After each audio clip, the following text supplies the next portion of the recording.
Today's question is, what imaginary animals and creatures have you read about? What makes an animal imaginary? What can some imaginary animals do that real ones cannot? Okay, I have read about dragons. I have read about all the crazy creatures in Harry Potter. That's just off the top of my head what I can think about. And what makes an animal imaginary? Well, I think this question gives it away. I think what makes an animal imaginary is if a real animal in real life can't do it, then it's an imaginary animal. Because if it can't be done in real life, it must be made up in our heads, right?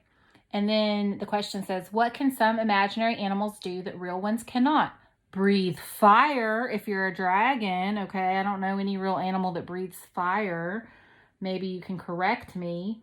And then usually imaginary animals do amazing things, like they can fly. Like I'm thinking in the Never Ending Story, the luck dragon flies and everything. And then there's been stories that I've read where different animals that aren't supposed to fly can fly, and things of that nature, can climb up walls when they're not supposed to be able to do that, stuff like that. So it's called bookworm.